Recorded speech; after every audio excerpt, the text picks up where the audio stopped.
Welcome to this video on the CBR1000RR-R, or as everybody knows it, the Fireblade. Now, for over 3 decades, every incarnation of the Fireblade has got better and better and better. And we'd like to share with you how this one has become perfection as it is now.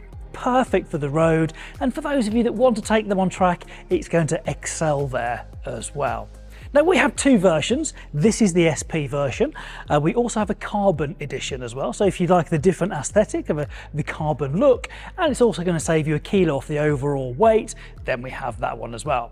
But from a technology point of view, they're both going to benefit from everything we're going to take you through in this short video. Right up front, we have incredible braking, really large rotors with best in the business Brembo calipers and Brembo master cylinder.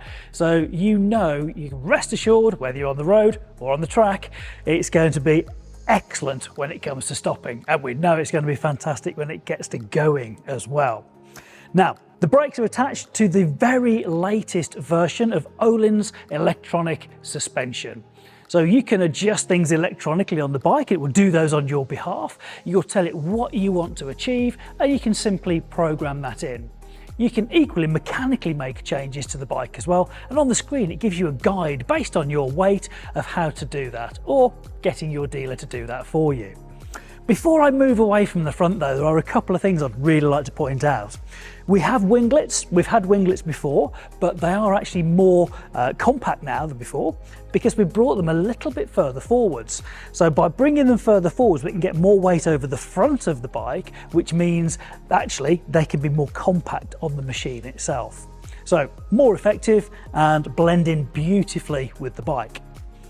Also, we have the central air intake, so that's going straight in to feed the engine via the airbox, and a little bit of detail just on the outside edge here, just to give it a little bit of turbulence to the air going in to get a better burn, more power out. We have a turbulator, and yes, that is a real thing, just around the outside there. So the air comes through and that's uninterrupted because we don't have a key barrel going through here. We have like a smart key operation, so uninterrupted airflow into the airbox. Moving back, we have a TFT screen there that has loads of adjustment and information for you. You can make it as much or as little as you want. You can personalize it as well.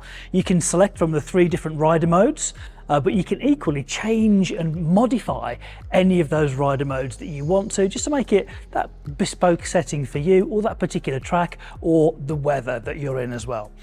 So you have that information there. The bike has a 6-axis IMU, so it knows sort of the pitch of the bike, the lean angle and the turn of it as well. So we get cornering braking, we get wheelie control, we get Honda selectable torque control, we can have control on the engine braking. And again, these elements you can change and you can personalize to your own settings. So this is a fantastic place to be, really good, comfortable position, because we've actually brought the handlebars up a little bit further forwards and taken the foot pegs down so you can spend more time in the seat, riding the bike and enjoying it for those prolonged times. Now, as we're moving back, we do have a throttle by wire. We've seen that before, but now we have a 2-motor throttle by wire system. So underneath here is where the throttle bodies are, and we've got our cylinders 1 through 4, 4-cylinder motor, but we have separate control for the butterflies that are operating cylinders 1 and 2 and 3 and 4. So we have excellent electronics. What we're actually doing is making it so the bike has to rely less on electronics and more on delivering great power on corner exit, and we can actually use this to help us when it comes to engine braking coming into a corner as well. So if we have our butterflies closed, as we're coming out of a corner, actually it'll start to open one sort of bank of throttle bodies before the other, and they can work independently so that you're actually getting more mechanical shove out of a corner and less reliant on the electronics to manage that for us. So a brand new feature we've never had before. Now, the motor, we've got internal changes, we've got valve lift changes, we've got timing changes, we've shaved 20 grams off conrods, 450 grams off crankshaft, even the casing is 250 gram saving. So all these little bits add up to a bike that weighs 201 kilos. And when you consider that's going to give you 160 kilowatts of power at an impressive 14,000 RPM, that's amazing.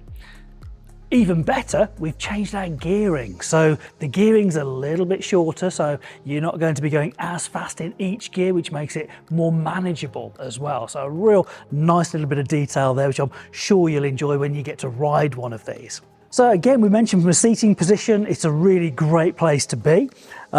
Nice, and for a super sports bike, comfortable position, thanks to the repositioning of the foot pegs there. As you'd imagine on a super sport bike, I know you can't see it from your side, but we have a quick shifter as standard. So that's the up and down shifter on my side here, and you can make amendments and changes inside the meters. So the quick shifter is on my side, and again, you can make modifications to that in the meters at the front there. We have the as standard Akrapovic exhaust system on here, which is a magnificent piece of pipework and still gives an incredible sound to it as well. Added to the exhaust note and the induction roar, it is appealing to all of your senses here. Then as we make our way further back, we can just kind of see a swing arm there, which is a piece of art in all fairness, and our electronic suspension at the rear of the bike, really complementing those front forks, again from Öhlins. Only the best will do when you've got the best machine. Towards the tail end then, nice and angular, housing the really compact LEDs at the back, again complementing the LEDs at the front of the bike, giving it that really beautiful look from behind. And there it is, the Honda Fireblade. And if you'd like to know more about this incredible machine, go on to honda.co.uk, where you can discover even more information. You can find your local dealer as well and book yourself a test ride. You will absolutely love it.